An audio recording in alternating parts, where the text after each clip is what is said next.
السلام عليكم ورحمة الله وبركاته. إن الحمد لله نحمده ونستعينه ونستغفره ونعوذ بالله من شرور أنفسنا ومن سيئات أعمالنا. من يهده الله فلا مضل له ومن يضلل فلا هادي له.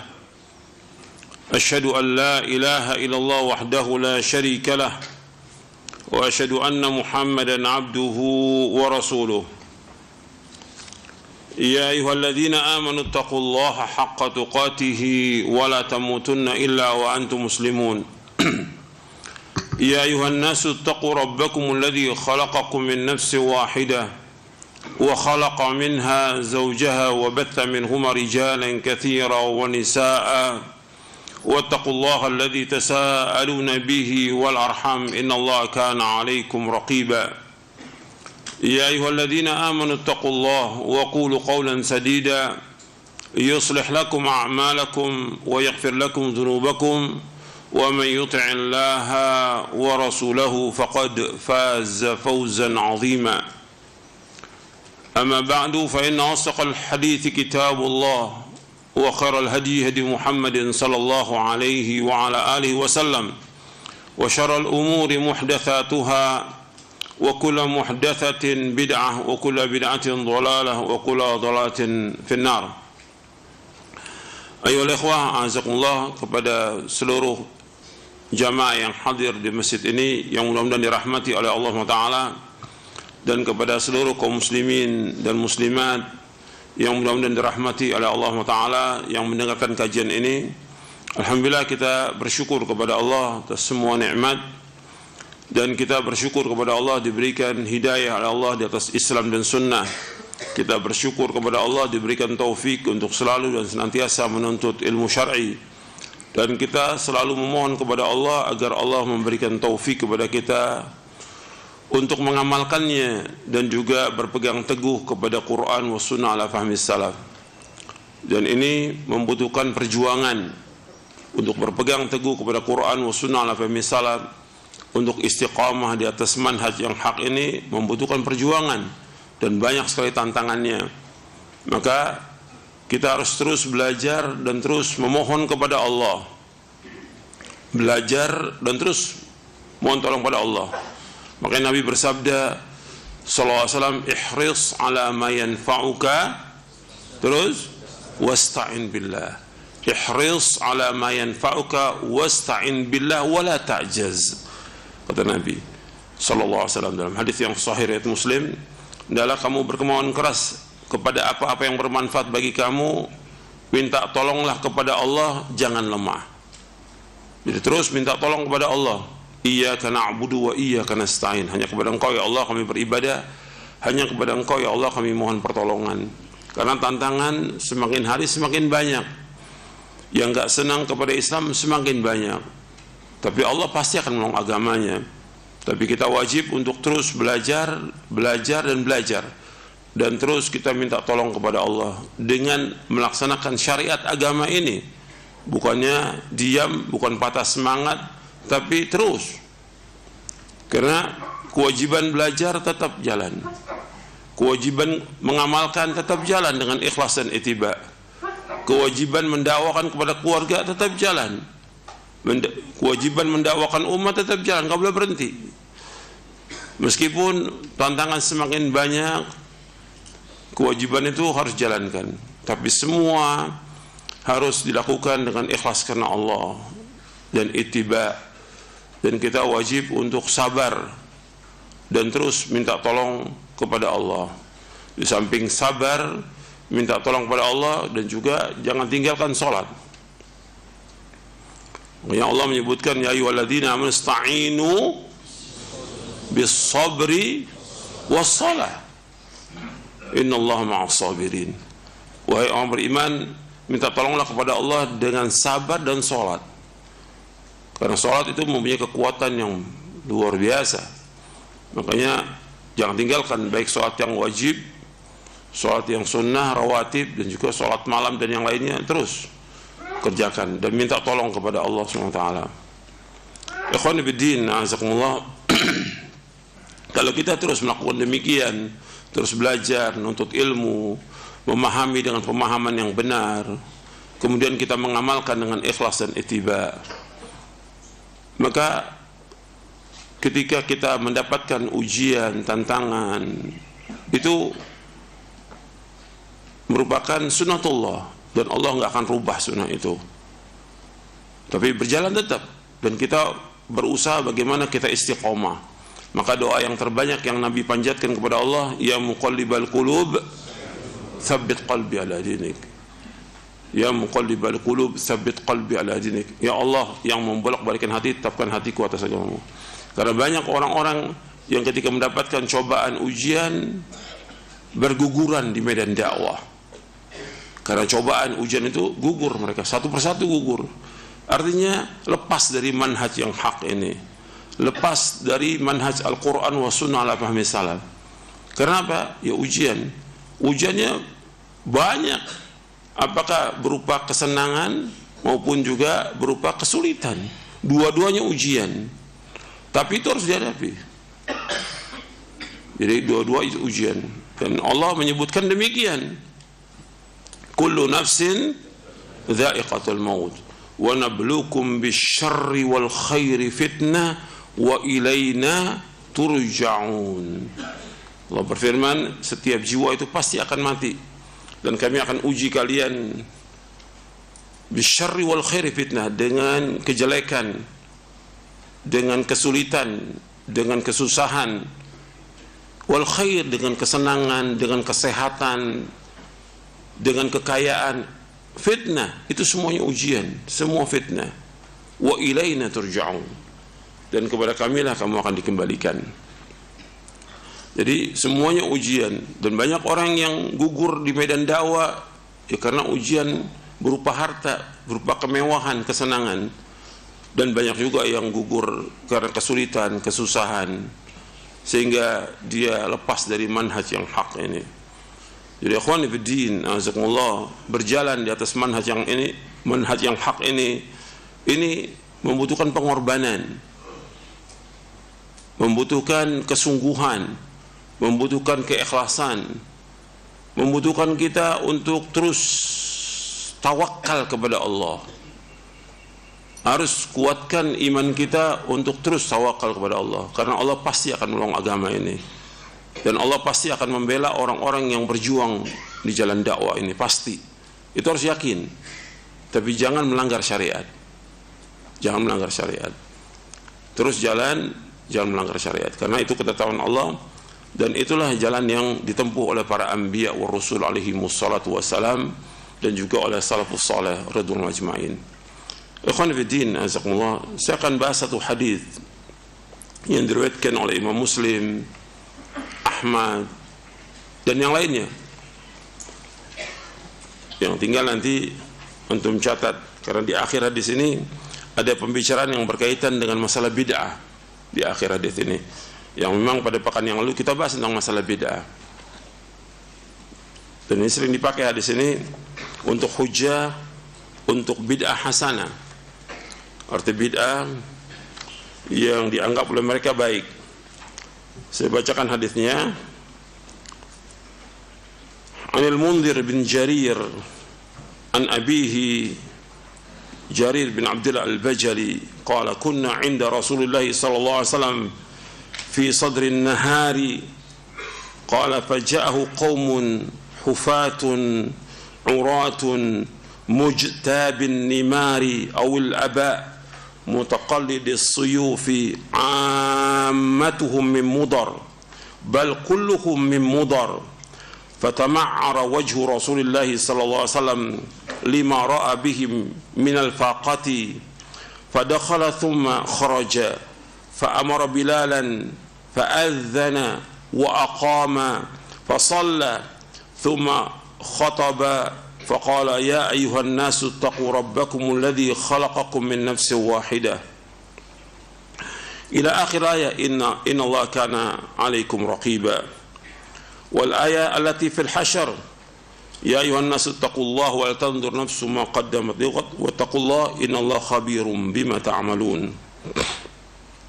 tasaddaqa rajulun min dinarihi min dirhamihi min thawbihi min sa'i burrihi min sa'i tamrihi hatta qala walau bishiqqi tamratin. Qala faja'a rajulun min al-ansari bisurratin kadat kaffuhu ta'jizu anha bal qad ajizat qala thumma tataba'a an-nasu hatta ra'aitu qaumain min ta'amin wa thiyabin hatta ra'aitu wajha Rasulullah sallam yatahallalu ka'annahu mudhhabatun. Faqala Rasulullah sallam man sanna fil islami sunnatan hasanatan falahu ajruha wa ajru man amila biha ba'dahu min ghairi an yanqusa min ujurihim syai'un wa man sanna fil islami sunnatan sayyi'atan kana alaihi wizruha wa wizru man amila biha min ba'dihi min ghairi an yanqusa min auzarihim syai'un. Dari Mundhir bin Jarir, dari ayahnya itu Jarir bin Abdullah al-Bajali radhiyallahu an, ia berkata, adalah kami di sisi Rasulullah sallallahu alaihi wasallam pada permulaan siang, lalu datang kepadanya kaum yang telanjang kaki dan telanjang dadanya, hanya berpakaian luar dari kulit domba yang terbelah tengahnya, bergaris hitam putih dengan menyelempangkan pedang. Pada umumnya mereka lah dari kabilah Mudhar, bahkan semuanya dari kabilah Mudhar. Maka berubahlah wajah Rasulullah SAW, kasihan, iba melihat keadaan mereka yang miskin. Lalu beliau masuk rumah, kemudian keluar dan memerintahkan Bilal untuk azan dan iqamah. Lalu beliau salat, kemudian beliau berkhutbah dan beliau membacakan ayat dalam surah An-Nisa ayat pertama, ya ayuhan nasu taqu rabbakumul ladzi khalaqakum min nafsin wahidah wa khalaqa minha zawjaha wa batta minhuma rijalan katsira wa nisaa wattaqullaha alladzi tasaaluna bihi wal arham. Wahai manusia, bertakwalah kalian kepada Rabb kalian yang telah menciptakan kalian dari diri yang satu, yaitu Adam, dan Allah menciptakan pasangannya, yaitu Hawa, dari dirinya, dan dari keduanya Allah memperkembangbiakkan laki-laki dan perempuan yang banyak. Bertakwalah kepada Allah yang dengan namanya kalian saling meminta, dan pelihara hubungan kekeluargaan, sesungguhnya Allah selalu menjaga dan mengawasi. Kemudian dia membacakan ayat lagi dalam surah Al-Hasyr di ayat 18, ya ayyuhalladzina amanu taqullaha wal tanzur nafsum ma qaddamat lighad wattaqullaha innallaha khabirum bima ta'malun. Wahai orang beriman, bertakwalah kepada Allah dan hendaklah setiap orang memperhatikan apa yang telah diperbuatnya untuk hari esok, yaitu hari kiamat, hari akhirat.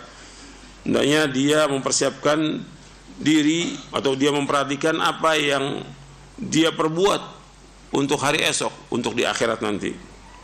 Bertakwalah kepada Allah, sesungguhnya Allah Maha mengetahui apa yang kalian kerjakan. Kemudian Nabi bersabda, tasaddaqa rajulun min dinari, hendaknya seorang mensedekahkan dinarnya, dirhamnya, bajunya, satu sak gandumnya, satu sak kurmanya, hingga beliau mengatakan, dan walaupun hanya sebutir kurma, sedekahkan buat orang-orang ini. Satu kabilah datang ke Masjid Nabawi, ya puluhan orang yang datang dalam kondisi yang sangat miskin, yang pakaiannya itu tidak ada pakaian dalam, pakaian luar yang terbelah tengahnya, yang bergaris-garis, dan itu sudah kelihatan miskinnya. Tidak pakai sandal, tidak pakai sepatu. Maka Nabi mengatakan walau bisyiqqi tamrah, adalah sedekah kepada orang-orang tersebut meskipun hanya sebutir kurma. Kemudian perawi berkata, maka seorang dari kaum Ansar datang membawa karung yang berat, hampir tangannya tidak kuat, bahkan akhirnya tidak kuat. Kemudian manusia saling bergantian bersedekah, hingga saya melihat dua tumpukan makanan dan baju. Dan saya melihat wajah Rasulullah SAW berseri-seri seakan-akan emas yang disepuh. Lalu Rasulullah SAW bersabda, "Man sanna fil islami sunnatan hasanatan falahu ajruha wa ajru man amila biha ba'dahu min ghairi an yanqusa min ujurihim syai'un wa man sanna fil islami sunnatan sayyi'atan kana 'alaihi wizruha wa wizru man amila biha min ba'dihi min ghairi an yanqusa min awzarihim syai'un." Nabi bersabda SAW, barang siapa mengadakan atau memulai dalam Islam perbuatan sunnah yang baik, maka ia mendapatkan pahala dan pahala orang yang melakukannya setelahnya tanpa dikurangi sedikit pun dari pahala mereka. Dan barang siapa mengadakan dalam Islam perbuatan yang buruk, maka dia menanggung dosanya dan dosa orang-orang melakukannya setelahnya tanpa dikurangi sedikit pun dari dosa mereka. Hadis ini sahih, diriwayatkan oleh Imam Muslim, Imam Ahmad dalam musnadnya di juz yang keempat, Imam Abu Daud At-Tayalisi, Imam Nasa'i dalam sunannya di juz yang kelima, Imam At-Tahawi dalam syarah Mushkil Al-Athar, Ibnu Hibban dalam sahihnya, dan Al-Baghawi dalam kitabnya Syarh Sunnah, dan yang lainnya. Hadis ini sahih. Di hadis ini Nabi SAW melihat ada orang-orang yang datang ke Masjid Nabawi, dan orang-orang ini dalam kondisi yang sulit. Mereka baru masuk Islam dan kondisinya sangat miskin, sangat fakir. Dilihat oleh Nabi SAW dan para sahabat dengan pakaiannya. Dilihat dari dia tidak memakai sandal, sepatu. Hufat. Disebutkan hufat dan urah. Artinya telanjang kaki dan juga telanjang badan. Maksudnya cuma pakaian apa adanya, tidak sempurna pakaiannya. Maka Nabi melihat demikian, Nabi sedih. Dan Nabi pertama kali, Nabi masuk dulu ke rumahnya melihat orang-orang seperti itu. Ada enggak di rumahnya sesuatu yang bisa beliau sedekahkan? Keluar lagi, masuk lagi, enggak ada yang beliau akan sedekahkan. Karena Nabi juga kondisinya juga sama, susah. Sallallahu alaihi wasallam, beliau adalah pemimpin dunia dan akhirat.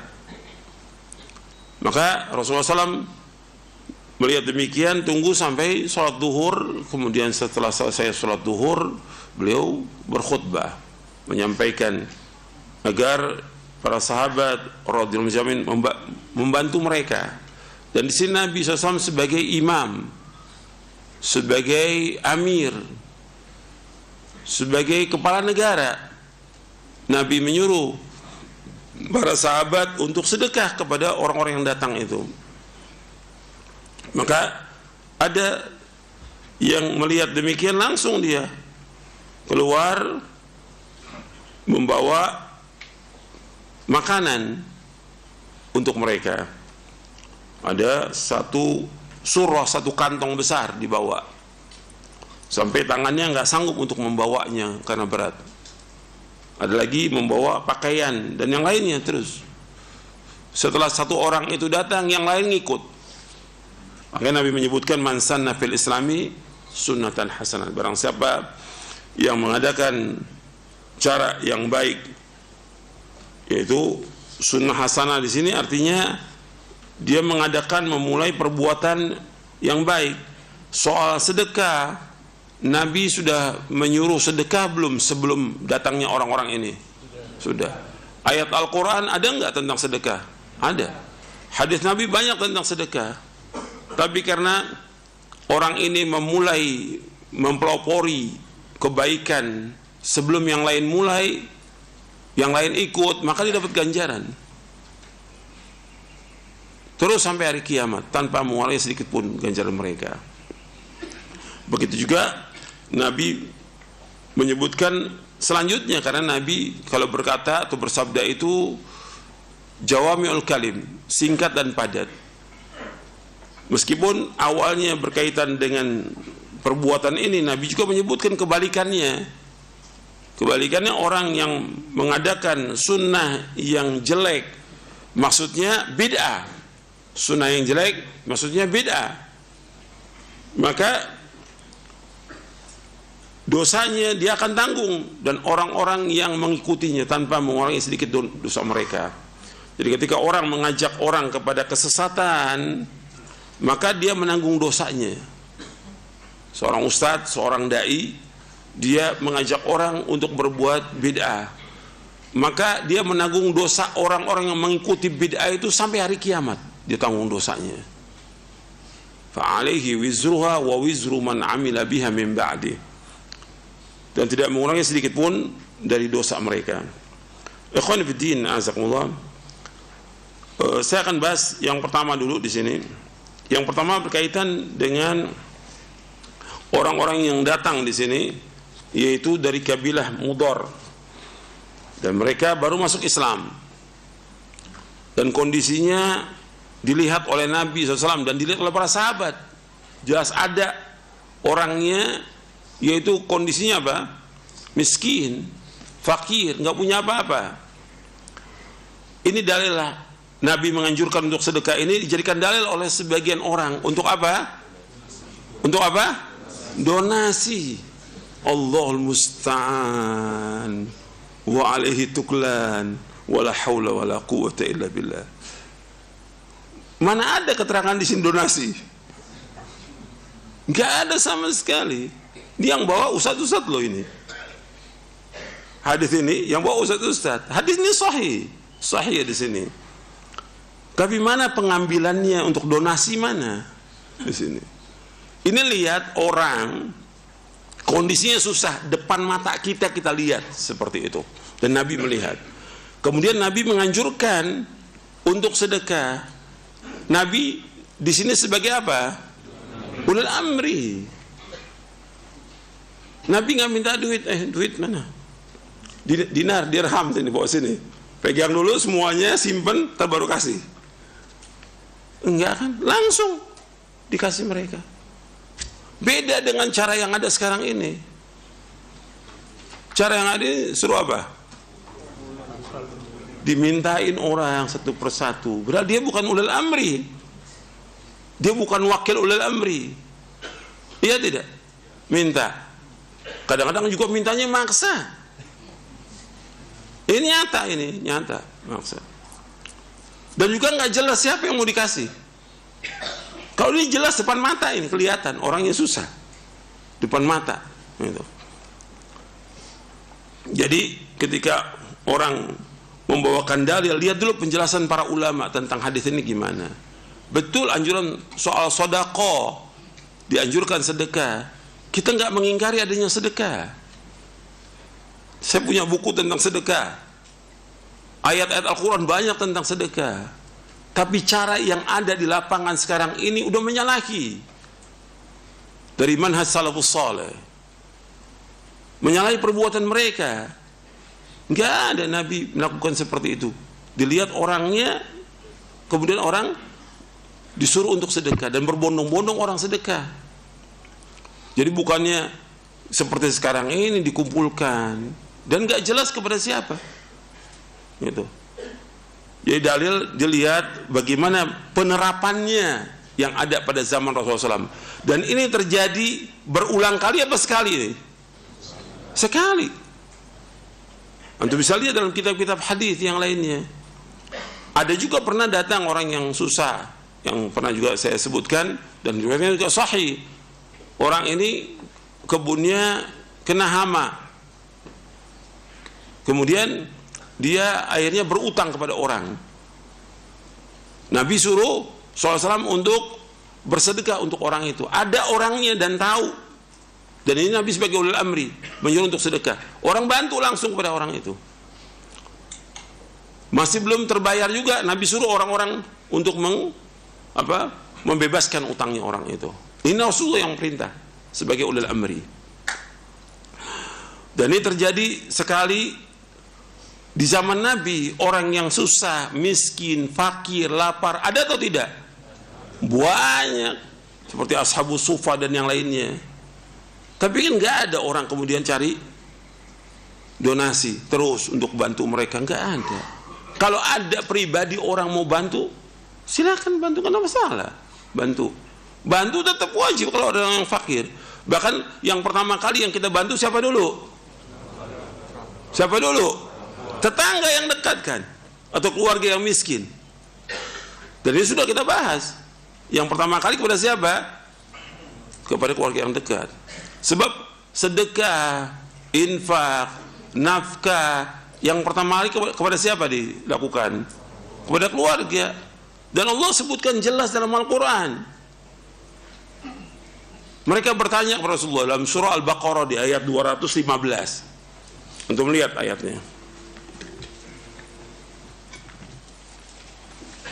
Sudah ketemu ayatnya.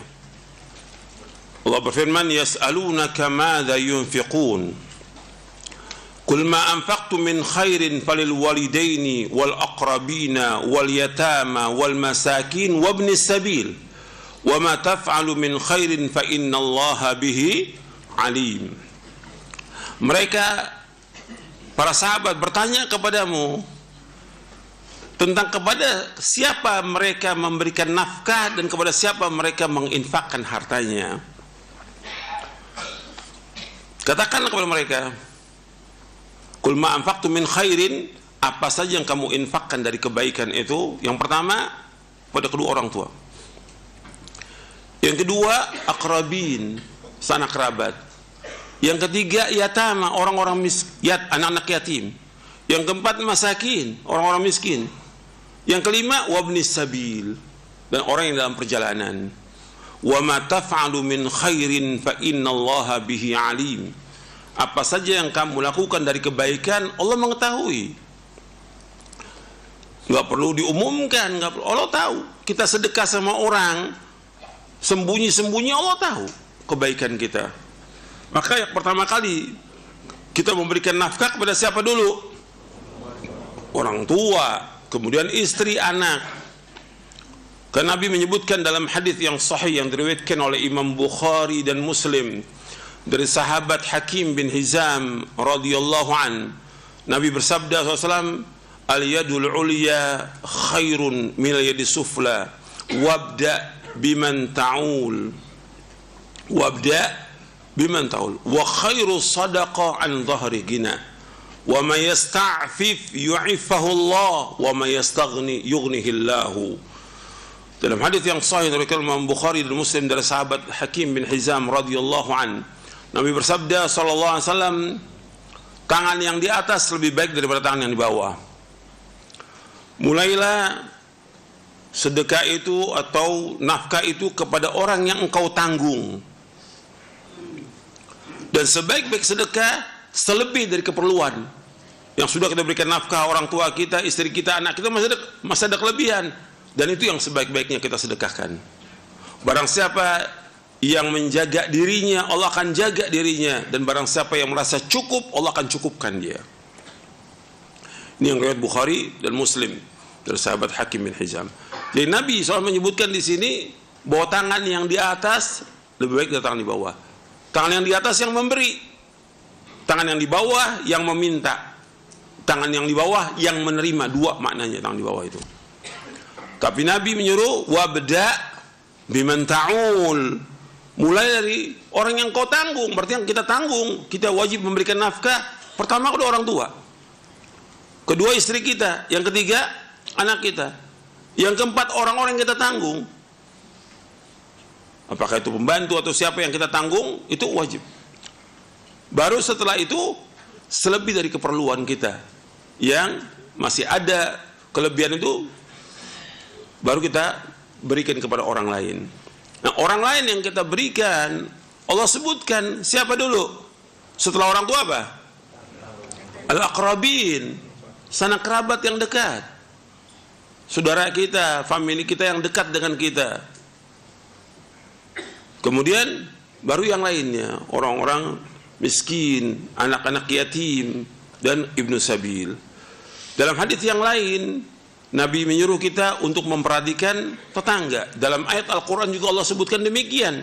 Di dalam surah An-Nisa di ayat 36, Allah menyebutkan wabidil qurba wal jaridil qurba wal jaril junub, tetangga yang dekat dan tetangga yang jauh. Yang kita mulai sedekah itu kepada tetangga yang dekat, tetangga yang jauh. Artinya sanak kerabat udah tadi. Orang tua, istri, anak, kemudian sanak kerabat, kemudian tetangga. Kemudian baru yang umum, orang-orang miskin yang umum. Kemudian anak-anak yatim. Kemudian baru Ibnu Sabil. Ini nas Al-Quran, ini dalil dari Quran dan hadis Nabi yang sahih. Kemudian Nabi menyebutkan di akhir hadis yang tadi, wa may yasta'fif yu'ifah Allah. Barang siapa yang menjaga dirinya, Allah akan jaga. Dia jaga dirinya, dia nggak mau minta-minta dan tidak mengharap pada manusia. Itu Allah akan jaga dirinya. Dan para sahabat radhiyallahu anhum ajmain adalah orang-orang yang menjaga dirinya. Dia nggak mau minta-minta pada manusia, tidak memelas pada manusia, minta belas kasih sayang manusia, tidak ada. Sahabat nggak ada sama sekali. Mereka sudah diajarkan oleh Nabi SAW, idza sa'alta fas'alillah wa idza sta'anta fasta'in billah. Apabila engkau mintanya kepada Allah. Kalau engkau minta tolong kepada Allah. Minta kepada Allah.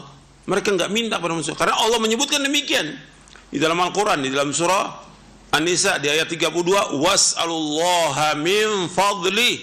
Hendaklah kamu minta kepada Allah dari karunia-Nya Allah. Minta kepada Allah, bukan minta kepada manusia. Jadi enggak ada sahabat merengek-rengek pada manusia. Saya sudah sampaikan berkali-kali tentang hadisnya Abu Hurairah radhiyallahu an yang diriwayatkan Imam Bukhari. Beliau lapar sampai apa? Pingsan. Enggak minta pada sahabat yang lain, tidak. Itulah Islam. Itulah mengajarkan demikian. Itu cobaan, itu ujian. Semua rezeki sudah dibagi sama Allah. Enggak ada larangan minta-minta, banyak hadis dan sudah saya bacakan di majelis ini. Jadi itu perhatikan. Ketika Nabi SAW menyuruh para sahabat untuk sedekah, karena Nabi sebagai apa di sini? Ulil amri. Dan ada orangnya di situ yang susah itu, yang perlu dibantu depan mata. Lihat. Dan Nabi nggak menampung, Nabi suruh langsung memberikan kepada mereka. Gitu. Makanya, ikhwan fillah, azakumullah, kejadian ini hanya sekali. Dan kita, dan sudah berkali-kali saya sampaikan, kita sebagai talibul ilm sibuk kita dengan apa? Ilmu. Adapun yang soal masalah membantu ini, ada orangnya nanti, bukan kita. Kepedulian kita yang paling besar apa? Belajar agama, memahami Al-Quran, Sunnah, fahmi salaf, kemudian kita mengamalkan dan mendakwakan kepada orang. Sekarang ada orang, ya, sedekah kepada orang miskin dengan 1 butir kurma, atau dengan uang 50.000, atau dengan beras, dengan orang yang mengajarkan dia bagaimana dia beribadah kepada Allah, mentauhidkan Allah, menjauhkan syirik. Lebih utama mana? Lebih utama orang mengajarkan Islam kepada orang yang awam, yang nggak ngerti agama sama sekali, daripada orang memberikan makan. Lebih utama mengajarkan bagaimana cara dia wudu, mengajarkan bagaimana dia sholat yang benar. Itu lebih utama daripada memberikan makan. Kalau makan bisa dicari sendiri. Rezeki sudah dibagi belum oleh Allah? Sudah dibagi. Kalau ada orang yang kemudian dia pingsan seperti Abu Hurairah, tetap rezeki dikasih sama Allah. Sampai jatah rezeki dia habis, kemudian dia meninggal dunia.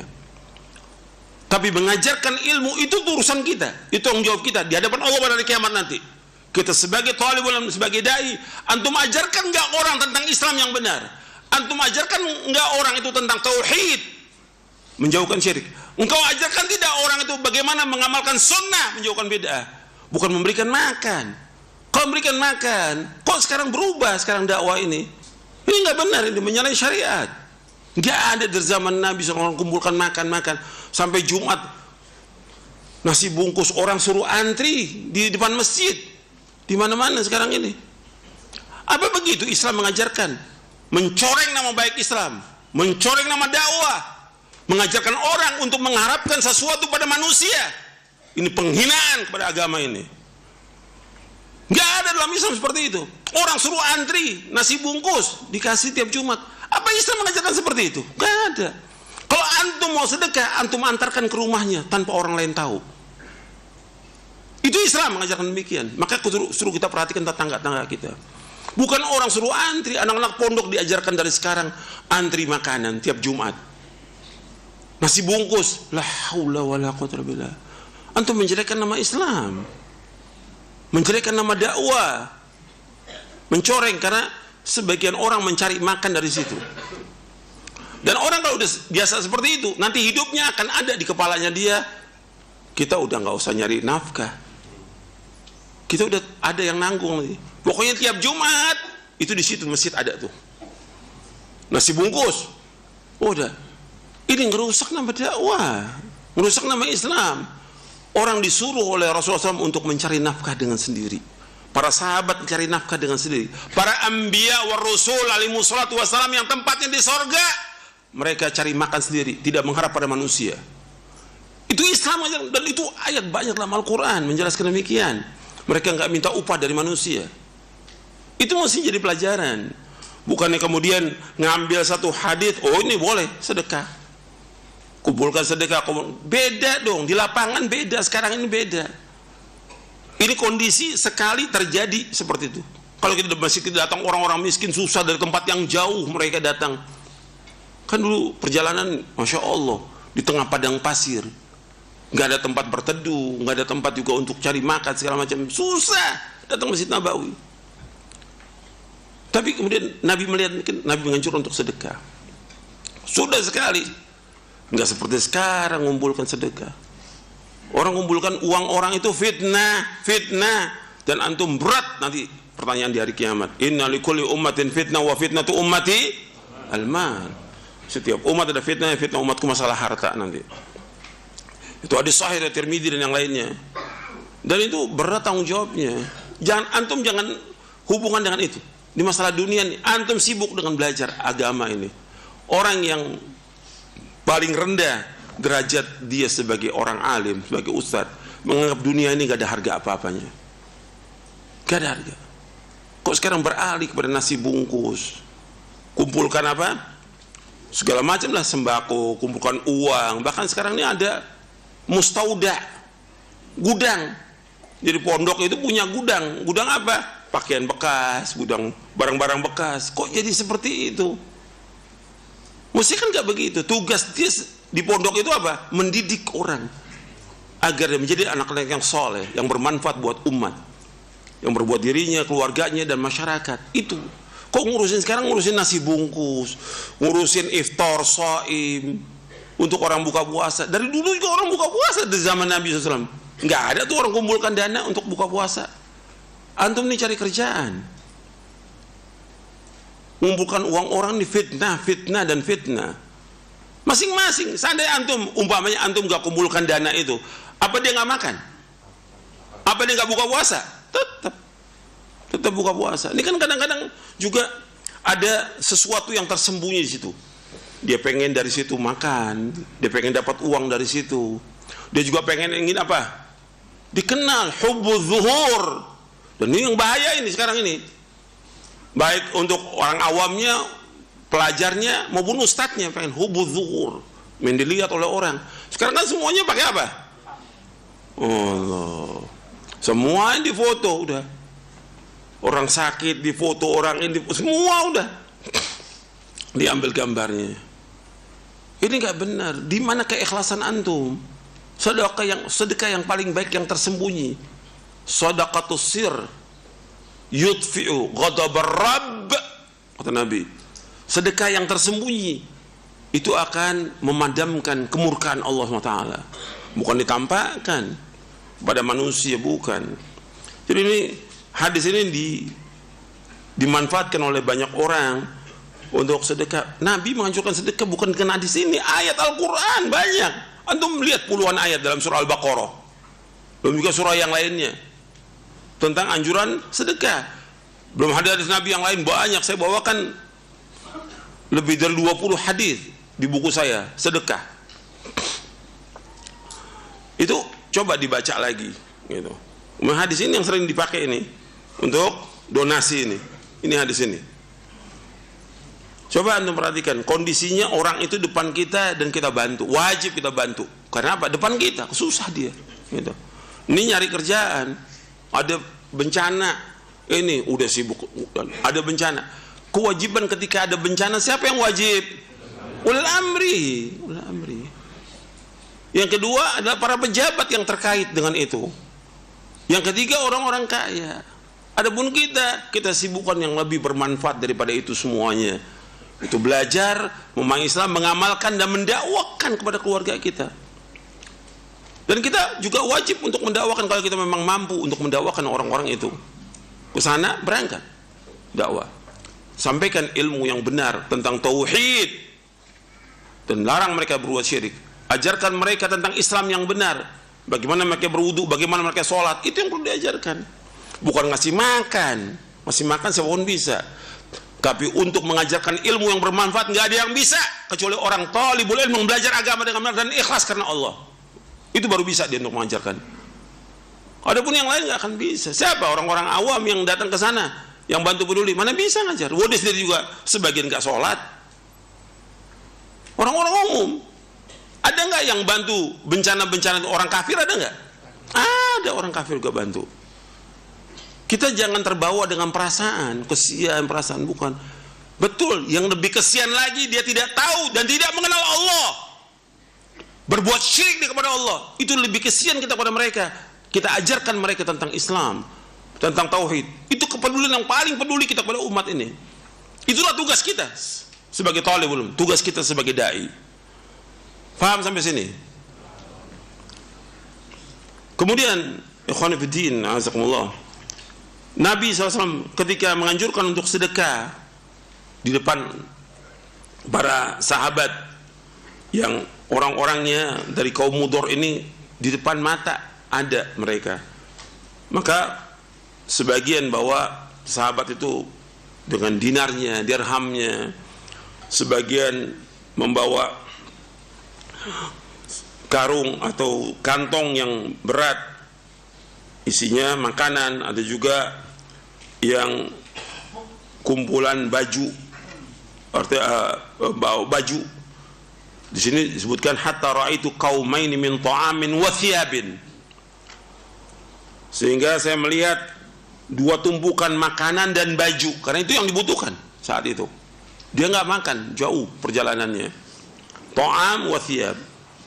Dan aku lihat wajah Rasulullah itu seperti emas yang disepuh. Senang Rasulullah berseri-seri karena sahabat berlomba-lomba berbuat kebaikan, karena mereka orang pertama kali berbuat kebaikan. Ketika Rasulullah menganjurkan fastabiqul, ya ketika Allah berfirman fastabiqul khairat, yang pertama kali mereka berlomba-lomba dalam kebaikan. Mereka adalah orang-orang yang yusari'una fil khairat, bersegera dalam berbuat kebajikan. Senang Nabi melihat para sahabat yang berlomba-lomba membantu orang-orang yang susah. Kemudian Nabi bersabda SAW, man sanna fil islami sunnatan hasanatan, barang siapa yang mengadakan atau memulai dalam Islam perbuatan sunnah yang baik, falahu ajruha wa ajru man amila biha ba'da min qari an qusa min ujurihim syai'un, maka dia mendapatkan ganjaran dan ganjaran orang yang mengikutinya tanpa mengurangi sedikit pun ganjaran mereka. Di sini untuk perhatikan, sedekah ini sudah ada dalilnya belum? Ada di Quran, sudah ada dalilnya di sunnah, dan Nabi sudah sering menganjurkan sedekah. Tapi ketika kondisi seperti ini, ada seorang sahabat memulai dia membawa makanan kepada orang-orang dan juga dinar dan dirham, kemudian diikuti oleh sahabat yang lain, maka pertama kali yang mulai ini dia mendapatkan ganjaran yang pertama kali memulai ini. Dan di sini ketika berbicara tentang sunnah hasanah, tidak ada kalimat dalam hadis ini yaitu apa? Bid'ah hasanah, nggak ada. Ini kemudian dipakai oleh ahlul bid'ah. Hadis ini menunjukkan tentang ada bid'ah. Tidak, di sini tentang sunnah hasanah yang memang sudah ada sebelumnya, dalilnya di Quran dan sunnah, mereka kemudian menghidupkan kembali. Sudah ada keterangannya. Dia tidak berbuat bid'ah yang baru, tidak. Tidak. Karena sedekah sudah ada dalilnya di Quran dan Sunnah. Dan Nabi sering menganjurkan sedekah. Jadi dia memulai itu, dia berbuat satu kebaikan. Karena ditiru dan diikuti oleh yang lain. Dia mendapatkan ganjaran dan ganjaran orang-orang yang mengikutinya tanpa mengurangi sedikit pun dari ganjaran mereka. Ini dikatakan sunnah hasanah. Dalam Islam nggak ada bid'ah hasanah, tidak ada. Karena Nabi sudah bersabda SAW, kullu bid'atin dhalalah. Nabi yang bersabda, wa kullu dhalalatin finnar, setiap bid'ah adalah sesat dan setiap kesesatan tempatnya di neraka. Dalam Islam nggak ada yang namanya bid'ah hasanah, tidak ada. Dalam Islam tidak ada. Selama-lamanya tidak ada yang namanya bid'ah hasanah. Semua bid'ah adalah dhalalah. Makanya di dalam hadis disebutkan, dan ini sudah kita bahas, antum lihat di halaman 84 di buku Syarah Aqidah Ahlussunnah wal Jamaah. Di buku Syarah Aqidah Ahlussunnah wal Jamaah di halaman 84.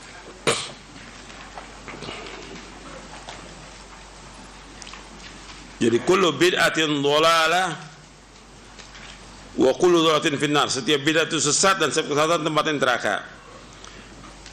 Ibnu Umar radhiyallahu anhuma berkata, kullu bid'atin dhalalah wa in ra'ahan nasu hasanatan.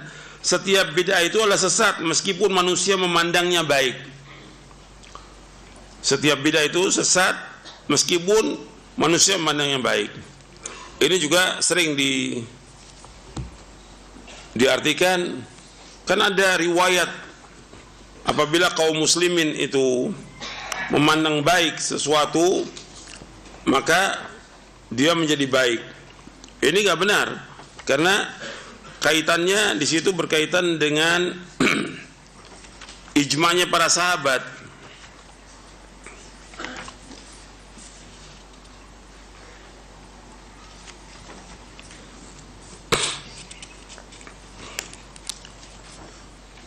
Dan hadis-hadis tentang larangan berbuat bid'ah banyak. Ini ada riwayat yang menyebutkan tentang apa yang dipandang oleh manusia itu baik, maka itu baik. Antum lihat di halaman 108. Halaman 108 di buku Syarah Aqidah Ahlussunnah wal Jamaah.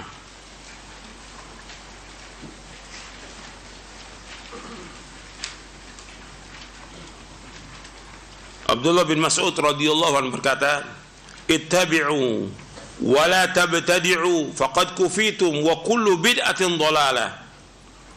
Hendaklah kalian mengikuti dan janganlah kalian berbuat bid'ah. Sungguh kalian telah dicukupi dengan Islam ini dan setiap bid'ah adalah sesat.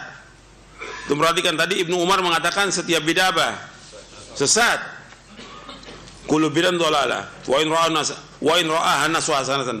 Meskipun manusia mandangnya baik. Ini riwayatnya diriwayatkan oleh Imam Al-Lalikai dalam Syarah Ushul I'tiqad Ahlussunnah wal Jamaah dan juga Ibnu Battah Al-Uqbari dalam kitabnya Al-Ibana. Ini yang berkata Abdullah bin Mas'ud, ittabi'u wa la tabtadi'u faqad kufitum wa kullu bid'atin dhalalah. Hendaklah kalian mengikuti dan janganlah kalian berbuat bid'ah, sungguh kalian telah dicukupi dengan Islam ini dan setiap bid'ah adalah sesat.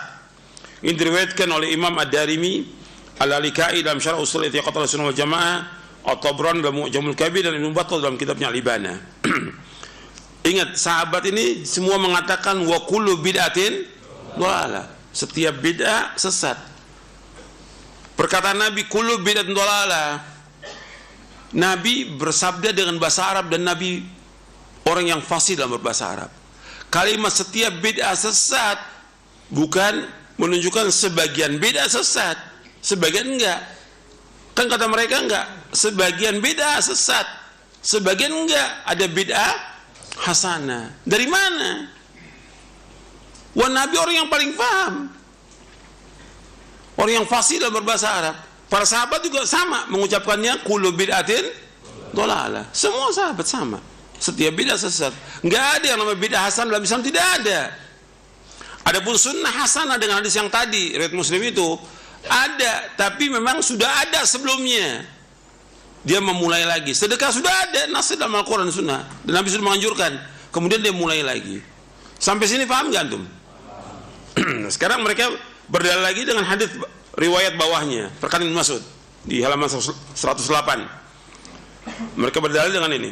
Innallaha nadhara fi qulubil ibadi fawajada qalba Muhammadin SAW khaira qulubil ibadi fastafahu li nafsihi fabta'athahu bi risalatihi thumma nadhara fi qulubil ibadi ba'da qalbi Muhammadin sallallahu alaihi wasallam fawajada quluba ashabi khaira qulubil ibadi fajalahum wuzara nabiyhi yuqatiluna ala dinihi fama ra'al muslimuna hasanan fahuwa 'indallahi hasan wa ma ra'awhu sayyi'an fahuwa 'indallahi sayyi'. Kata Ibnu Mas'ud radhiyallahu anhu, sesungguhnya Allah melihat hati hamba-hambanya, dan Allah mendapati hati Nabi Muhammad SAW adalah sebaik-baik hati manusia.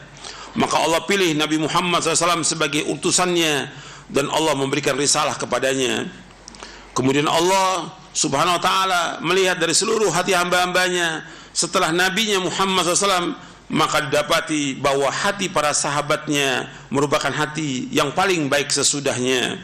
Maka Allah jadikan mereka sebagai pendamping nabinya sallallahu alaihi wasallam yang mereka berperang untuk agamanya. Apa yang dipandang baik oleh kaum muslimin, maka itu baik. Maka itu baik di sisi Allah, dan apa yang mereka pandang buruk, maka di sisi Allah hal itu buruk. Ini diriwayatkan oleh Imam Ahmad dan disahihkan oleh Syekh Ahmad Muhammad Syakir, dan juga diriwayatkan oleh Imam Hakim dalam kitabnya Al-Mustadrak, dan At-Tabrani dalam Mu'jamul Kabir, dan Al-Ajuri dalam kitabnya Syariah. Athar ini ada sebagian ulama mendhaifkan athar ini, tapi kita mengambil yang menghasankan. Athar ini dihasankan oleh sebagian ulama, di antara Syekh Ahmad Muhammad Syakir. Sekarang antum lihat yang dijadikan dalil oleh mereka, yaitu kalimat fama ra'al muslimuna hasanan fahuwa 'indallahi hasan wa ma ra'au sayyi'an fahuwa 'indallahi sayyi'. Jadi apa yang dilihat oleh kaum muslimin itu baik, maka di sisi Allah itu baik. Apa yang dipandang oleh kaum muslimin itu jelek, maka itu jelek. Antum lihat Nabi SAW bersabda di awal, antum lihat di sini Ibnu Mas'ud menjelaskan di sini pertama tentang siapa? Tentang siapa di sini? Tentang para sahabat. Apa yang dipandang baik oleh para sahabat, maka itu baik. Apa yang dipandang jelek oleh mereka, maka jelek. Ini berkaitan dengan ijma' as-sahabah. Karena ijma'nya para sahabat ma'sum. Ijma'nya sahabat ma'sum. Enggak mungkin mereka itu ijma' dalam kesalahan, enggak mungkin. Ijma' mereka ma'sum. Karena itulah nas Al-Quran mengatakan demikian. Allah berfirman dalam surah An-Nisa di ayat 115. Itu dalil yang dijadikan dalil oleh para ulama tentang ijma'nya para sahabat. Juga disebutkan oleh Imam Ibnu Qayyim dalam kitabnya I'lamul Muwaqqi'in. Allah berfirman, "Wa man yushaqiqir rasula min ba'di ma tabayyana lahul huda wa yattabi' ghayra sabilil mu'minin nuwallihi ma tawalla wa nusli jahannam wa sa'at masira." Barang siapa yang menentang Rasul sudah jelas baginya petunjuk dan mengikuti jalan selain jalan kaum mukminin, artinya mengikuti jalan selain jalannya para sahabat, kami akan palingkan kepada berpaling, dan kami akan masukkan dia ke neraka jahanam, dan jahanam itu sejak tempat kembali. Yang dimaksud dengan jalan kaum mukminin, jalannya para sahabat, arti ijma'nya mereka maksum. Ijma'nya mereka maksum. Jadi apa yang dipandang baik oleh para sahabat, maka itu baik. Apa yang dipandang jelek oleh mereka, maka itu jelek. Dan di sini antum perhatikan, di athar ini menunjukkan pertama, antum lihat tuh fawaidnya di halaman 109, bahwa hati para sahabat radhiyallahu anhum ajmain adalah hati yang paling baik setelah para nabi dan para rasul alaihi wassalatu wassalam. Dan Allah tahu tentang hati mereka, bahwa mereka itu baik. Allah sebutkan dalam surah Al-Fat di ayat 18, fa'alima ma fi qulubihim. Allah mengetahui tentang hati mereka, bahwa hatinya para sahabat lah hati yang paling baik setelah para rasul dan para nabi alaihi wassalatu wassalam. Yang kedua, para sahabat radhiyallahu anhum adalah para pendamping Nabi SAW yang setia kepada beliau. Yang ketiga, para sahabat radhiyallahu anhum adalah para pejuang pembela agama Islam, dengan perantara mereka agama Islam tersebar ke seluruh pelosok dunia. Maka nanti setelah bab ini kita akan bahas tentang babnya para sahabat, tentang sahabat Nabi. Di buku ini nanti kita akan bahas tentang para sahabat. Yang keempat, para sahabat radhiyallahu anhum adalah orang yang paling paham tentang agama Islam, paling takut, paling selamat, dan paling bijaksana. Yang kelima, ijma' sahabat radhiyallahu anhum ajma'in la ma'sum, sehingga tidak mungkin mereka sepakat dalam kesesatan. Apa yang dipandang baik oleh mereka maka baik pula di sisi Allah, dan apa yang dipandang jelek oleh mereka maka di sisi Allah hal itu buruk. Karena dasarnya bahwa ijma' para sahabat itu adalah ma'sum. Yang pertama tadi ayat Al-Quran yang saya bacakan dalam surah apa tadi? An-Nisa ayat 115. Kemudian di hadis Nabi SAW, untuk melihat hadisnya, Nabi menyebutkan bahwa para sahabat nggak mungkin bersepakat di atas kesesatan. Untuk melihat di halaman 50 di buku Syarah Akidah halaman 50. Rasulullah SAW bersabda, Innallaha ta'ala qad ajara ummati min an tajtami ala dhalalah.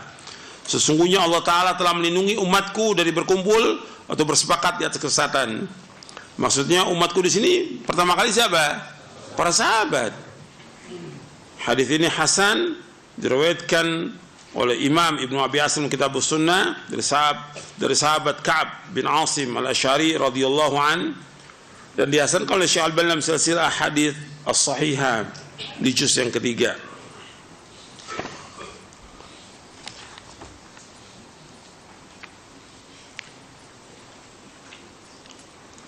Dan juga umat Islam ini nggak akan mengalami kebaikan sehingga mereka mengikuti jejaknya para sahabat radhiyallahu anhum ajma'in. Dan sahabat nggak ada yang mengerjakan bid'ah. Mereka mengikuti Al-Quran wa Sunnah. Mereka berpegang teguh.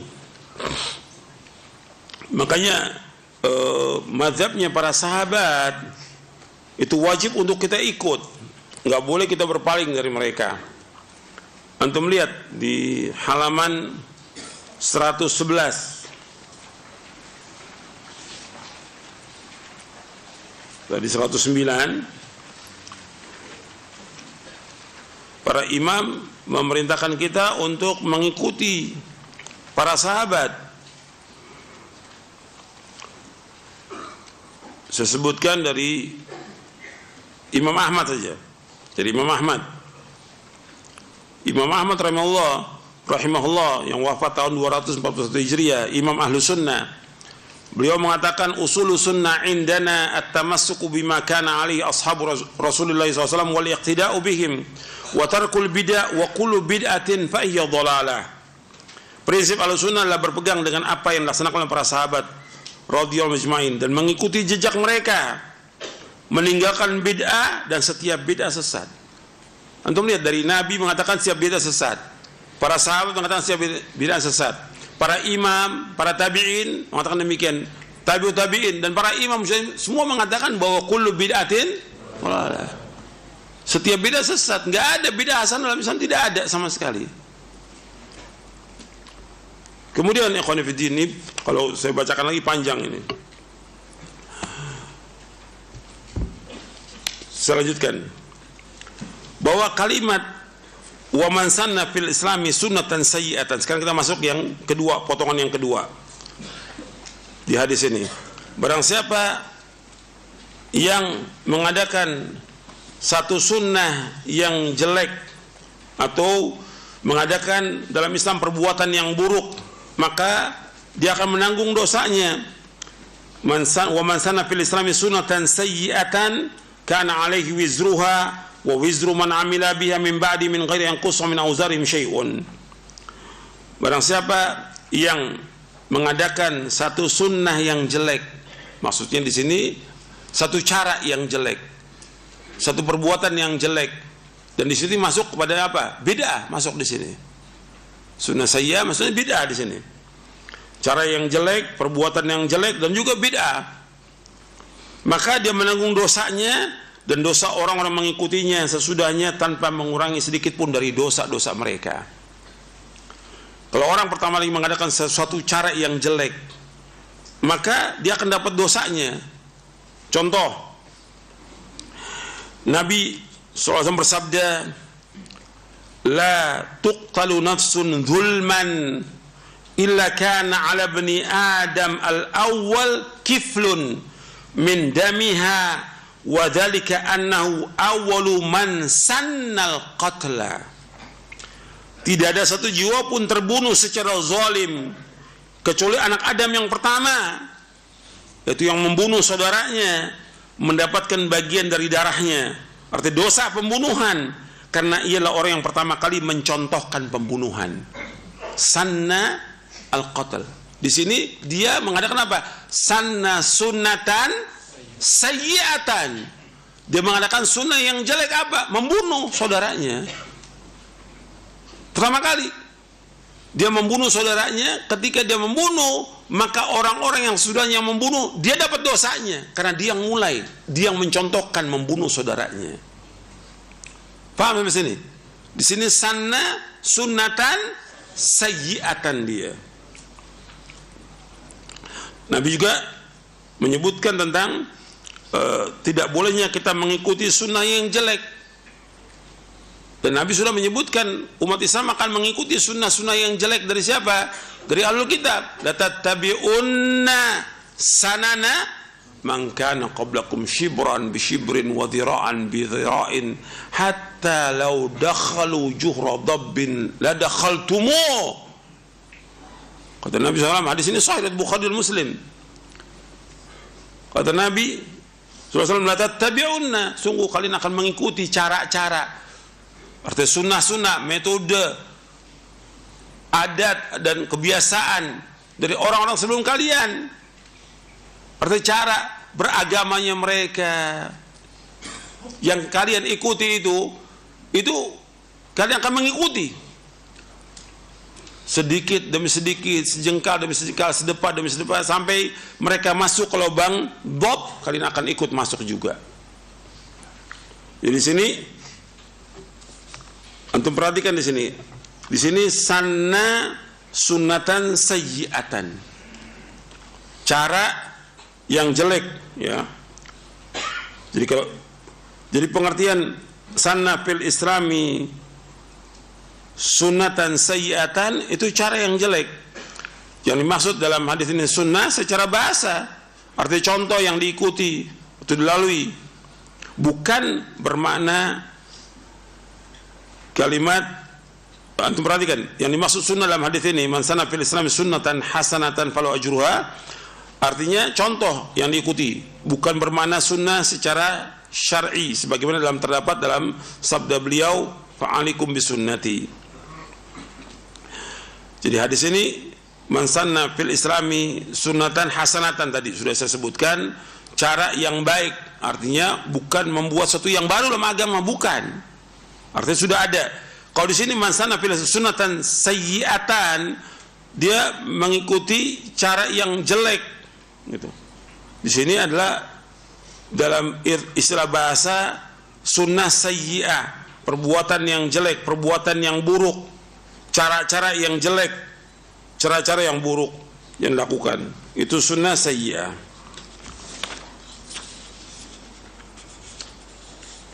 Kemudian antum perhatikan lagi bahwa dalam Islam berkaitan dengan baik atau buruk, itu kekhususan yang menilai itu siapa? Baik atau buruk itu yang menilai siapa? Syariat. Akal itu tidak mampu untuk menilai bahwa itu baik atau buruk. Ini berkaitan dengan agama. Suatu perbuatan dalam agama ini baik atau buruk yang menilai adalah syariat. Berbeda dengan ahlul bidah. Ahlul bidah mengatakan baik dan buruk itu menurut apa? Akal. Yang itu dilakukan oleh semua ahlul bidah seperti itu. Kalau misalnya tidak punya hak. Ada pembahasan kita di syarah akidah tentang akal. Kalau antum mau lihat supaya lebih jelas lagi, bahwa ini ahlul bidah berdalil dengan akal mereka. Apakah itu firqah Mu'tazilah, Asy'ariyah atau yang lainnya, semuanya menganggap bahwa itu baik dengan akalnya. Antum lihat di halaman 65. Halaman 65 di syarah akidah, bahwa dalil akal yang benar akan sesuai dengan dalil naqli, nas yang sahih gitu.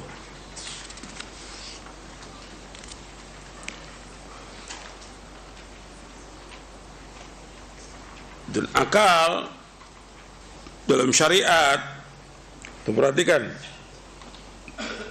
akal ini merupakan bagian dari indera yang ada dalam diri manusia, bisa ada dan bisa hilang. Sebab Nabi menyebutkan wa anil majnuni hatta yaqila, dan taklif syariat ini tidak dihilangkan dari orang yang majnun. Dia nggak ada kewajiban apa-apa karena majnun, gila dia, sampai dia berakal. Jadi akal ini Allah yang menciptakannya. Allah menyampaikan kalamnya kepada orang-orang yang berakal. Akal ini dipentingkan dalam syariat untuk memahami agama. Nggak mungkin beban atau taklif syariat dilaksanakan oleh orang yang tidak berakal, nggak mungkin. Makanya Nabi bersabda, kemudian di halaman 66, rufi'al qalamu an thalathatin anil naimi hatta yastayqidha wa anis sabi hatta yahkalima wa anil majnuni hatta yaqila. Catatan pahala dan dosa diangkat, dibebaskan dari 3 golongan. Orang yang tidur sampai ia bangun, anak kecil sampai ia mimpi balik, dan orang gila sampai dia kembali berakal. Hadis ini sahih riwayat Abu Daud. Dan Allah mencela orang-orang yang tidak menggunakan akalnya. Dia berakal tapi nggak digunakan akalnya untuk berpikir. Seperti orang-orang kafir, mereka punya akal, tapi dia nggak gunakan untuk menerima kebenaran. Maka mereka menyesal di hari kiamat. Mereka berkata, waqalu law kunna nasma' wa na'qilu ma kunna fi ashabis sa'ir. Seandainya dulu kami mendengarkan dan memikirkan, kami berakal, tentulah kami tidak termasuk penghuni neraka. Kemudian untuk melihat lagi tentang masalah akal ini,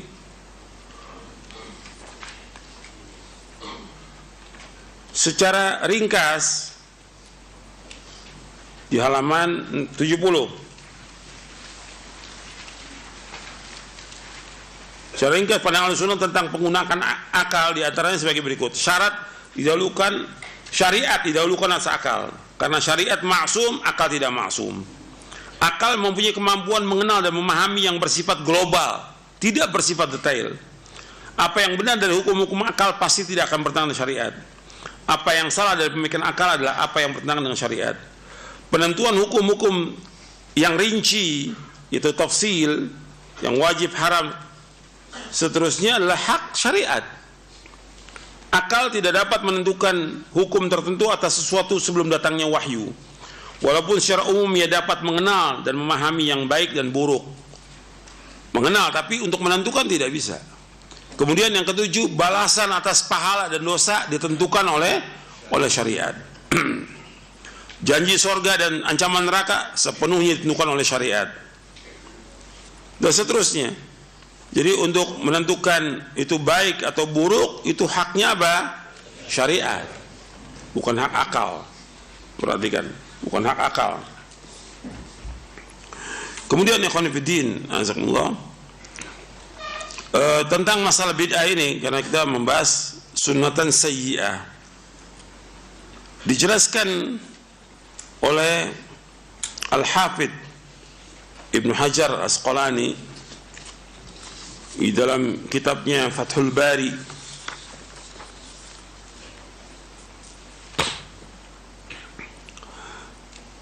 Di Imam Bukhari bawakan dalam kitabnya Al-I'tisam bil Kitab wa Sunnah, di Fathul Bari juz ke-13.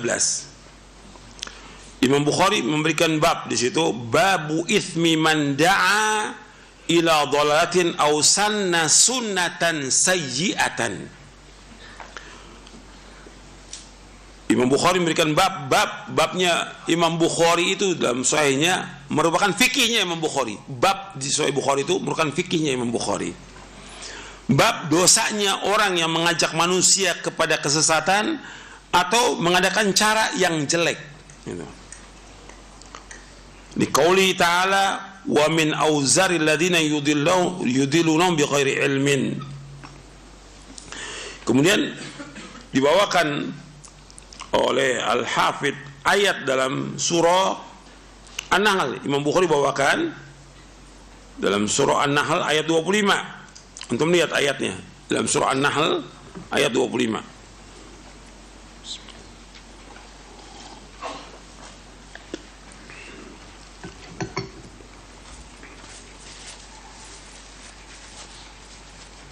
Allah berfirman, liyahmilu awzarahum kamilatan yawmal qiyamah wa min awzari alladhina yudillunahum bighairi ilmin ala sa'a ma yazirun. Ala sa'a ma yazirun. Dalam surah An-Nahl ayat 25. Artinya mereka menanggung dosa-dosa mereka yang mereka sesatkan secara sempurna dari kiamat. Artinya mereka menanggung dosa-dosa mereka secara sempurna pada kiamat dan dosa-dosa orang yang mereka sesatkan tanpa ilmu. Akan sungguh jelek beban dosa yang mereka tanggung itu. Surah An-Nahl ayat 25. Dijelaskan oleh Imam Mujahid, hammalahum dzunuba anfusihim wa dzunuba man ata'ahum wa la yukhaffifu dzalika amman ata'ahum syai'an. Ini dibawakan oleh Hafidh. Ini saya nukil dari Fathul Bari di juz 13 cetakan Darul Fikr halaman 302. Artinya mereka menanggung dosa mereka dan dosa orang-orang yang mentaati mereka, mengikuti perbuatan bid'ah mereka, dan tidak diringankan sedikit pun dari orang-orang yang mengikuti mereka. Artinya tetap dosa itu mereka tanggung.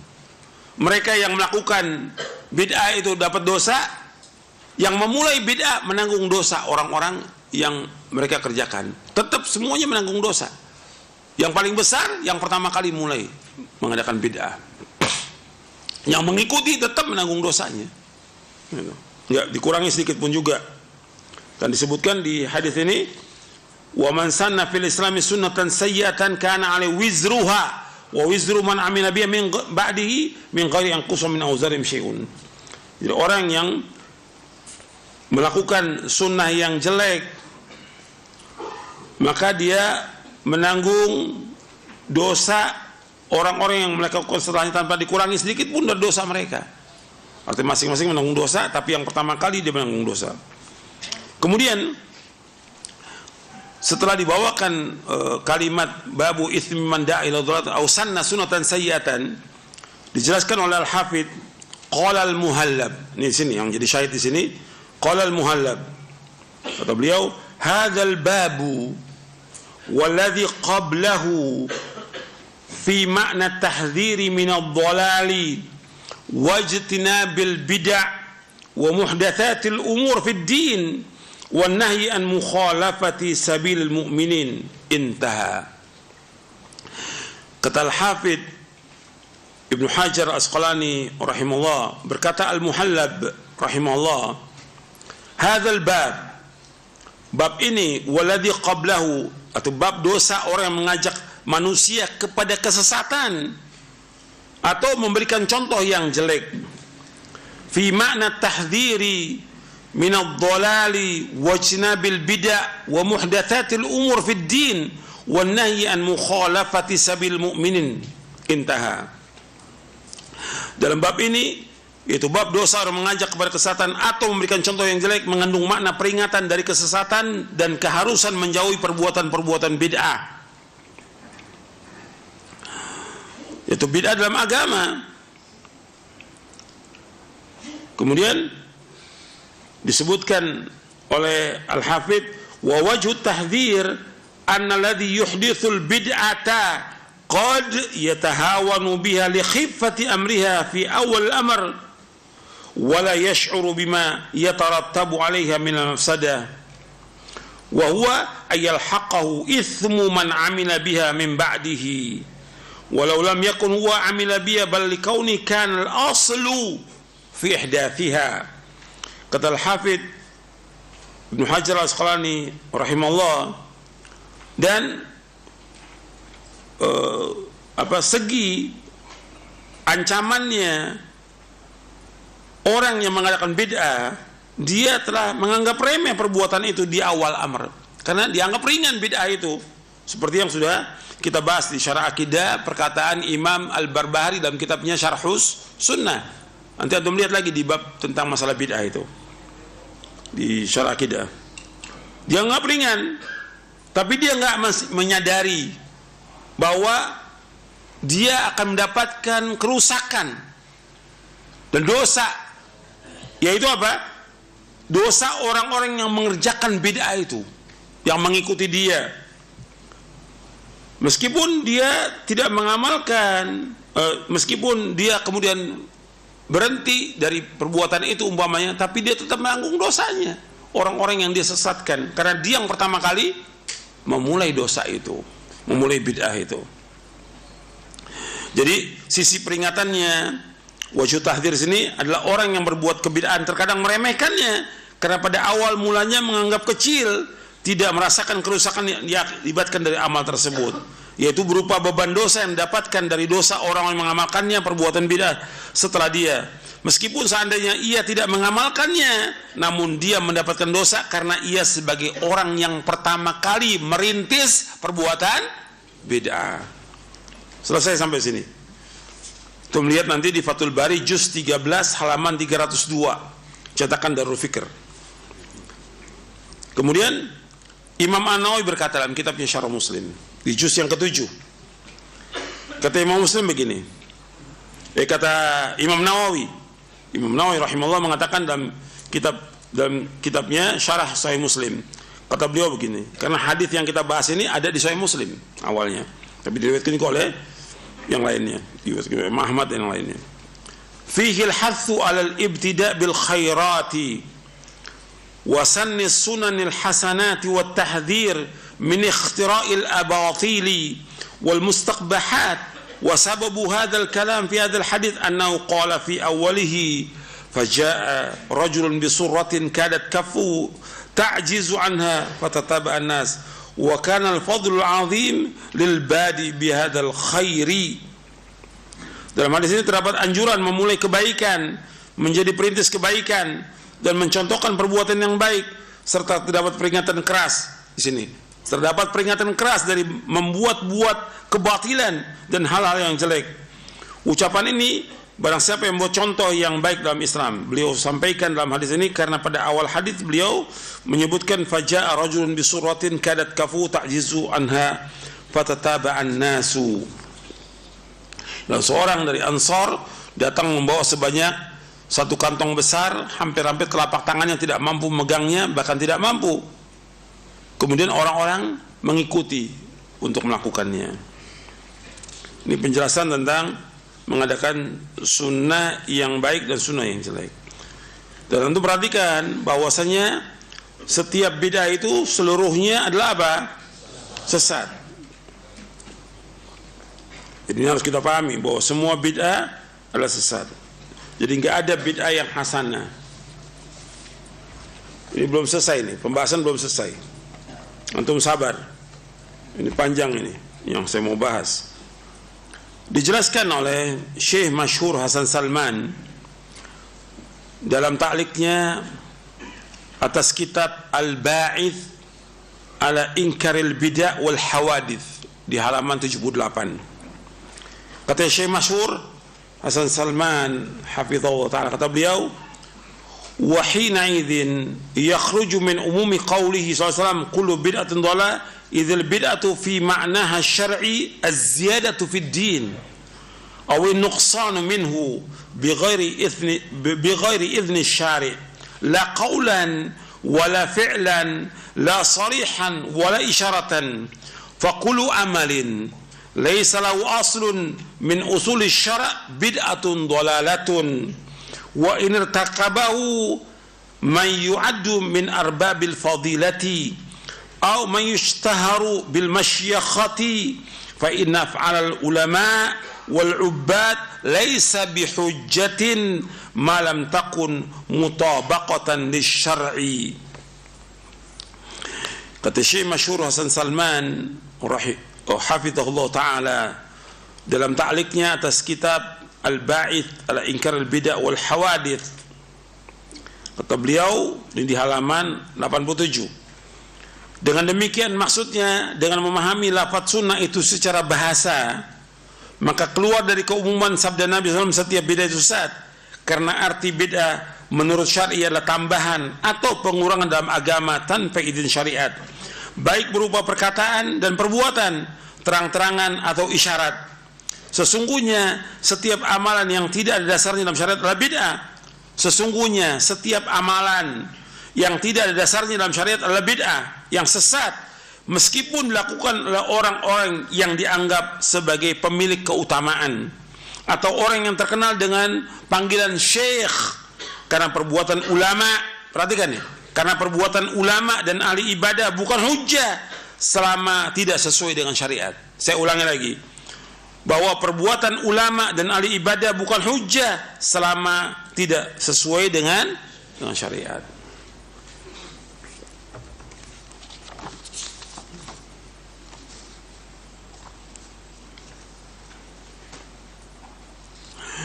Kemudian ada perbuatan-perbuatan yang dilakukan oleh sahabat dan Nabi mentakrir perbuatan itu, dan itu bukan bid'ah. Seperti ada sahabat radhiyallahu an yang dia waktu i'tidal membaca Rabbana lakal hamdu hamdan katsiran. Dia membaca Rabbana lakal hamdu hamdan katsiran thayyiban mubarakan fi kama yuhibbu rabbuna wa yarda. Ketika Nabi selesai sholat, siapakah yang berbicara tadi itu, yang berdoa di waktu i'tidal? Jawab sahabat saya. Maka Nabi bersabda, ra'aitu bid'atan wa thalathina malakan yabtadirunaha ayyuhum yaktubuha awwal. Aku melihat lebih dari 30 malaikat bersegera menjadi yang pertama menulisnya. Hadis ini sahih diriwayatkan oleh Imam Bukhari. Ini ada takrir dari Nabi. Nabi mentakrir perbuatan sahabat itu, bukan bid'ah. Kemudian yang sering dijadikan dalil oleh mereka perkataan Umar bin Khattab radhiyallahu an. Ketika Umar mengumpulkan sholat tarawih dengan satu imam, kan waktu zaman Umar radhiyallahu an, sahabat-sahabat sholat Masjid Nabawi ada yang sendiri, ada yang berjamaah, ada yang lain berjamaah lagi. Kata Umar, alangkah baiknya dengan satu imam. Kemudian di malam berikutnya para sahabat dengan satu imam. Kemudian yaitu Ubay bin Ka'ab dan sahabat yang lain menjadi imam. Kemudian setelah melihat demikian, Umar bin Khattab radhiyallahu mengatakan, ni'bal bid'atu hadhihi, sebaik-baik bid'ah ini. Tapi bid'ah di sini para ulama Ahlussunnah menjelaskan bahwa ini menurut apa? Secara bahasa, bukan syariat, karena secara syariat bahwa kullu bid'atin dhalalah, bid'ah sesat. Perkataan Umar ini, perkataan Umar bin Khattab radhiyallahu anhu, ni'matul bid'ati hadhi, ini diriwayatkan Imam Bukhari dan dijelaskan bahwa ini adalah penjelasan Umar secara bahasa, dan para ulama menjelaskan demikian. Banyak yang menjelaskan ini. Jadi nggak ada bid'ah itu ada yang hasanah, ada yang dolan, nggak ada. Satu, bahwa bid'ah semuanya sesat. Sudah sampai sini. Ada satu lagi penjelasan yang belum saya jelaskan, yaitu penjelasan dari Imam An-Nawawi dalam kitabnya Riyadhus Shalihin yang diberikan syarah oleh Syekh Muhammad bin Shalih Utsaimin rahimahullah. Beliau memberikan bab, nanti antum lihat di Riyadhus Shalihin, bab yang ke-18, babun nahyi anil bid'ah wa muhdatsatil umur. bab larangan dari berbuat bid'ah dan mengadakan perkara-perkara yang baru.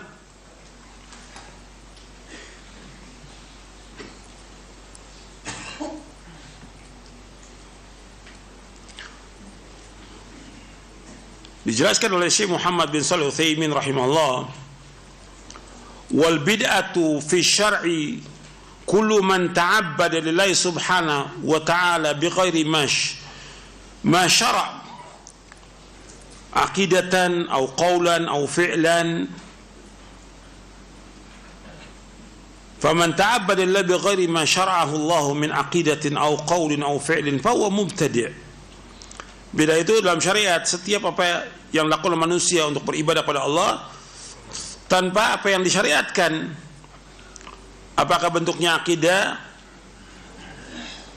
artinya bighairi ma syuri', artinya selain dari apa yang disyariatkan, baik bentuknya akidah atau perkataan atau perbuatan.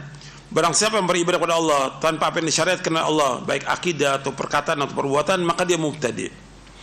فإذا أحدث الإنسان عقيدة في أسماء الله وصفاته مثلا فهو مبتدئ، أو قال قولا لم يشرعه الله ورسوله فهو مبتدئ، أو فعل لم يشرعه الله ورسوله فهو مبتدئ.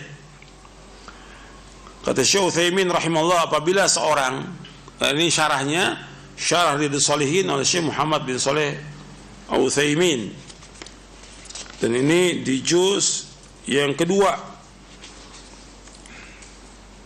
Teman-teman lihat di juz yang kedua dari halaman 328 sampai halaman 333 yang dicetak oleh Madarul Watan lin Nashr. Apabila seorang mengadakan sesuatu yang baru dalam akidah tentang nama-nama Allah dan sifatnya, ini sebagai contoh aja, maka dia mubtadi'. Atau berkata sebuah perkataan yang tidak disyariatkan oleh Allah Rasulnya, maka dia mubtadi'. Atau berbuat yang disyariatkan oleh Allah Rasulnya, maka dia mubtadi'. Wal ya'lam anna al-insana al-mubtadi' yaqa'u fi mahadir katsira. Ketahuilah, orang yang berbuat bid'ah itu, pelaku bid'ah, dia telah jatuh dalam bahaya yang banyak sekali. Yang pertama, antum bisa catat yang pertama, anna mabtada'ahu fa huwa dhalalun bi nassil Qur'an wa sunnah. Awalan, anna mabtada'ahu fa huwa dhalalun bi nassil Qur'an wa sunnah. Apa yang dilakukan dari pelaku bid'ah ini sesat dengan nas Al-Quran Sunnah. Arti orang yang berbuat bid'ah itu sesat. Sebab Allah berfirman, "Famadza ba'dal haqqi illa dhalal." Tidak ada sesudah kebenaran kecuali kesesatan. Dalam surah Yunus ayat 32.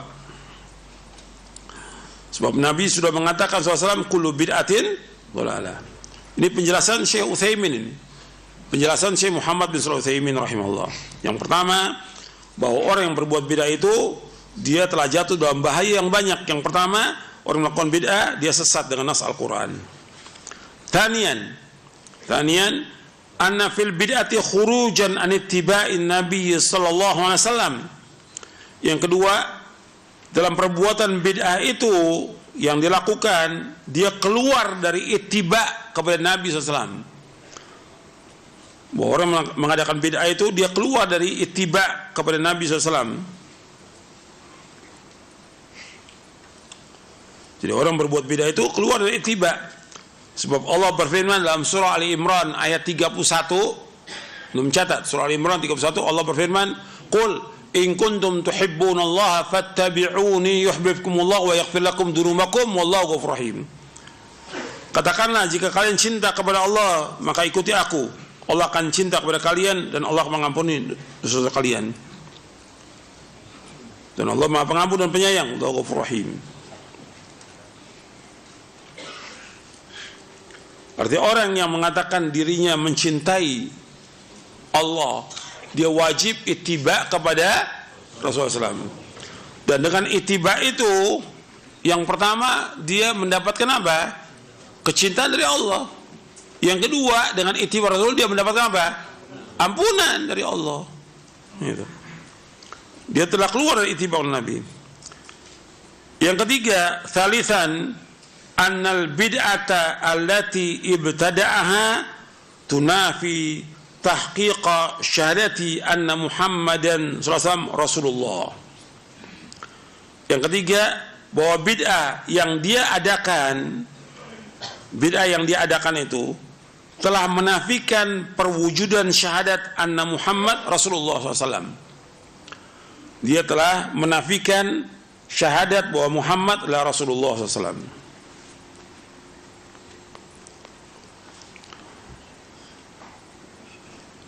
Kan syahadat kita asyhadu an la ilaha illallah wa asyhadu anna Muhammad Rasulullah. Ketika kita bersaksi bahwa Muhammad Rasulullah, kita wajib untuk ittiba kepada beliau. Kalau dia berbuat bid'ah, berarti dia menafikan perwujudan dari syahadat Muhammad Rasulullah SAW.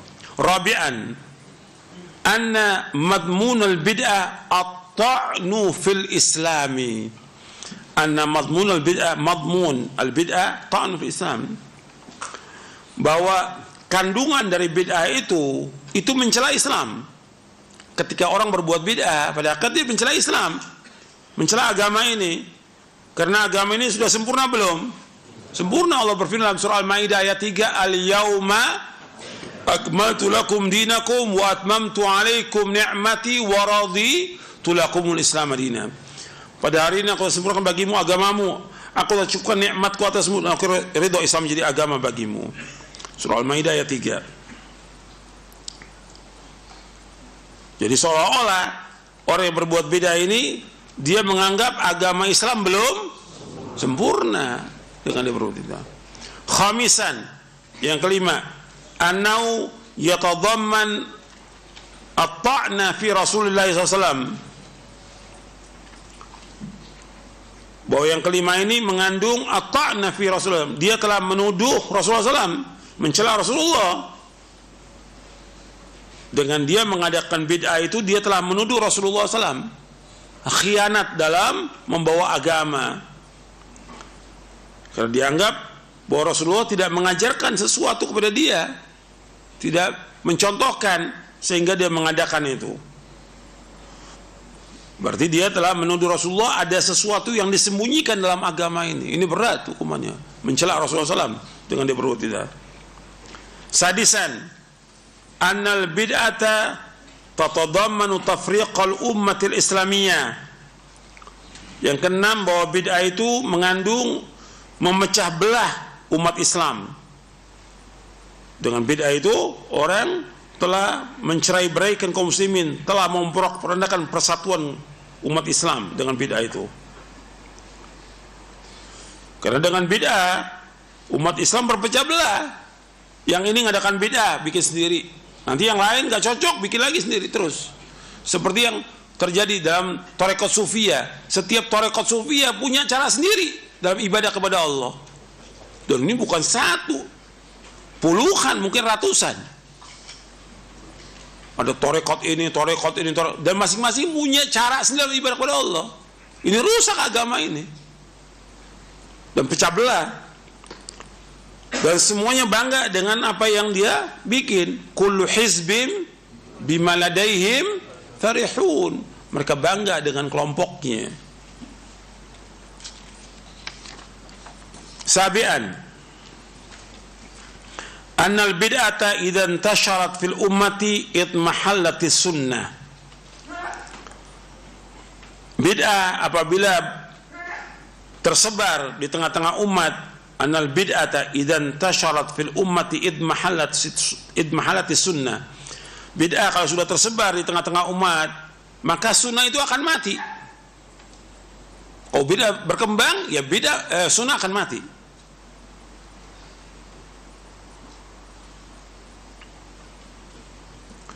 Makanya ada seorang ulama salaf mengatakan, apabila sudah orang mengadakan bid'ah, dia telah menyia-nyiakan sunnah. Yang terakhir, thaminan, yang kedelapan, minal mafasid aidan, thaminan minal mafasid aidan, kata Syekh Utsaimin rahimahullah, annal mubtadi'a la yahkumul kitab was sunnah li'annahu yarji'u ila hawahu wa yahkumu bihawahu. Bahwa di antara kerusakan dari bid'ah, bahwa orang melakukan bid'ah, dia tidak berhukum dengan Quran dan Sunnah. Ini sudah kita bahas. Tentang berhukum dengan syariat Islam sudah kita bahas. Babnya sudah kita bahas, sudah lewat babnya. Nanti antum lihat lagi tuh. Oh, orang melakukan bid'ah itu dia tidak berhukum dengan kitab dan sunnah karena dia mengembalikan kepada hawa nafsunya dan berhukum dengan hawa nafsunya. Sedangkan Allah berfirman dalam surah An-Nisa ayat 59, "Fa in tanaza'tum fi syai'in farudduhu ilallahi wa rasul in kuntum tu'minu billahi wal yawmil akhir dzalika khairun wa ahsanu ta'wila." Apabila kamu berselisih tentang suatu dalam masalah agama ini, kembalikan kepada siapa? Kepada Allah, pada Quran, dan kepada Rasul, kepada sunnah. Jika kalian beriman kepada Allah dan hari akhir, dan itu yang paling baik dan sebaik-baik akibatnya. Ya, saya pikir cukup sampai sini, mudah-mudahan bermanfaat. Kurang lebihnya saya mohon maaf. Wassalamualaikum Muhammadin SAW. Subhanakallah bihamdik asyhadu an la ilaha illa anta astaghfiruka wa atubu ilaik. Assalamualaikum warahmatullahi wabarakatuh.